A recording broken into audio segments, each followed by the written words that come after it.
Everybody, time to rise and shine on this Thursday morning. Thanks so much for joining us here on Up with KREM. I'm Channing Curtis. And I'm Tim Pham. We also like to call it Friday Eve. Friday Eve, yes. It's here. We're almost there to the weekend. Meteorologist Thomas Patrick loves Friday Eve too. He's joining us now in the Weather Center. And Thomas, it's going to be a pretty nice Thursday, isn't it? Yeah, today will be quite nice. And of course, this weekend is the Father's Day weekend, with Father's Day being on Sunday. The weekend will be a split, though. It will be warmer on Saturday and a bit cooler on Sunday, as you'll see in a moment. But today, warmer than yesterday because we're going to get a bit more sunshine, and it will be a lot drier than it was yesterday. A few area temperatures are starting out in the 40s. We got 53 here in Spokane, which is about average, even for this time of year. That's right, low 50s tends to still be average low temperatures. And we're about average high temperatures as well today in the mid 70s. We'll crack about 73 to 75 for this afternoon. In areas in central Washington, a little bit warmer yet in the 80s. But as I alluded to, a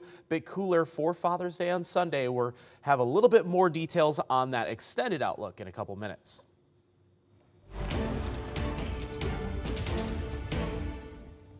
Brian Koberger, the man suspected of killing 4 University of Idaho students, is asking the court to stop proceedings temporarily. He is asking the state for the complete records of the grand jury that indicted him and for time to review them. He argues that he needs to review the grand jury material to try and contest the indictment. The state argues that he's only entitled to an audio recording or a transcript of the grand jury proceedings. A hearing is now scheduled for June 26th, where the release of the grand jury records will be discussed further. Now, for a full breakdown of the suspect's request, you can head over to our website right now at KREM.com.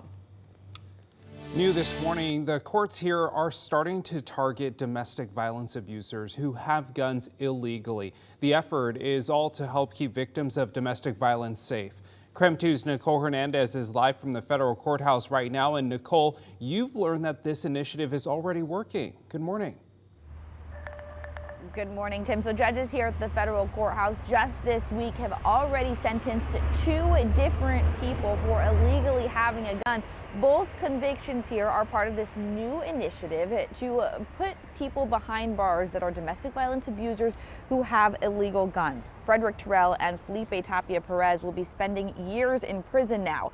Both illegally had guns after having a history of domestic violence. Terrell threatened a woman with a video of him shooting a gun, and Perez actually fired an illegal gun during a domestic violence attack, killing his 4-year-old son.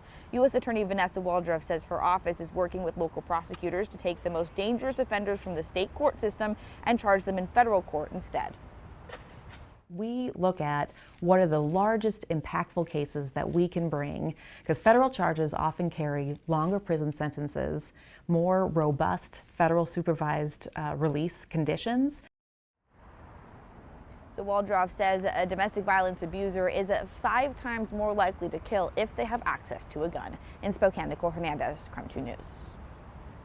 It's 6:04. Let's take a look at your morning rush. More news in less time. Happening right now, the city of Lewiston is under a disaster emergency declaration because of intense flooding. This all began last Friday when a heavy storm caused significant damage in the area. Roads, neighborhoods, city buildings, and power lines were all affected by the severe flooding. Right now, the city is working to clean up the debris in the roads and drains throughout the city. New details this morning. The Newport Hospital in Bonner County reopened their birthing center after closing it last year. Our news partners at the Bonner County Daily Bee report the hospital struggled in the past with fewer than 10 deliveries a month. They've also had nurse shortages. The hospital says they are eager to serve the community again. Developing this morning, the Kootenai County Sheriff's Office is helping the city of Spirit Lake with an ongoing officer shortage. Our news partners at the Coeur d'Alene Press report the Spirit Lake Police Department only has 3 officers on staff. The Sheriff's Office says while they are not under contract with Spirit Lake, their deputies will help respond to criminal situations in the city. Right now, the Spirit Lake PD's website shows they are accepting applications for officers. That is a look at your morning rush. Time now is 6:05, and weather-wise should be a drier day today. I think the only thing that could happen would be a few sprinkles over the mountains in the region. Otherwise, just mostly sunny or partly cloudy conditions as the storm system that's near Calgary continues to slide eastward and away from our region. So a bit drier, bit warmer for today. But a lot of focus goes into the extended forecast. Next week's outlook, which does include the first day of summer on Wednesday. It'll be a bit cooler, even colder than what it was yesterday, thanks to even more cloud cover, another cooler air mass, and even some rainfall. It looks like that cooler weather arrives on Father's Day on Sunday as temperatures go from the 70s on Saturday back into the mid-60s for Sunday. We are continuing to track several wildfires across the state this morning. Level 1 evacuations remain in place this morning for some parts of Grant County for what is now being called the Drumheller fire. So that level 1 evacuation means that people should get ready to go. Now, this is video that was actually sent to us by Rich Camo. More than 900 acres are burning west of Highway 17 at Rocky Ford Creek. That's just south of Ephrata. Crews there say that they do have it under control this morning and that no homes are currently at risk. As a matter of fact, fire officials say they expect the evacuation order to be lifted later today.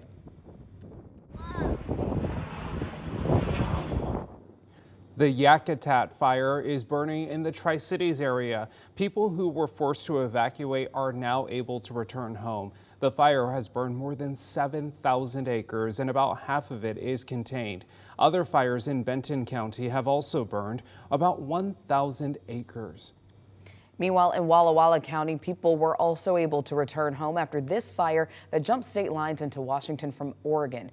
It has burned more than 8,500 acres. This morning, it's still threatening homes on the Oregon side of the border. Wildfire season is just getting started, and it is expected to only get worse from here. Nearly all of Washington is facing a significant wildfire risk next month. This is a map from the National Interagency Fire Center. The red color you see there on the map shows where the fire risk is above normal for July. You can also see almost the entire state of Washington is red, along with most of North Idaho. The risk is expected to remain higher all summer. Meanwhile, it is a Smoke Ready week here in Washington. So the Spokane Regional Health District shared tips for how to protect yourself and your family members from wildfire smoke. Now, wildfire smoke can do serious harm to your body, especially if you have any underlying health conditions. The health district warns that wildfire smoke from fires burning further away can actually be more dangerous than smoke from local fires. But one of the things that we know about smoke as it ages and travels is some of the bigger particles kind of like fall off earlier. So you do have the more concerning smaller particulate matter travels further because it stays in the air as opposed to drop because of size or weight. Now, you can reduce exposure to wildfire smoke by staying updated on the forecast and air quality index, by limiting your time outside and keeping indoor air as clean as possible. They also recommend wearing an N95 mask on bad days with bad air quality. We have more wildfire season coverage right now on KREM 2+. Chief Meteorologist Jeremy Legoo is breaking down the wildfire season forecast, while meteorologist Thomas Patrick has your summer outlook. If you don't yet have KREM 2+, download it today on Roku and Amazon Fire.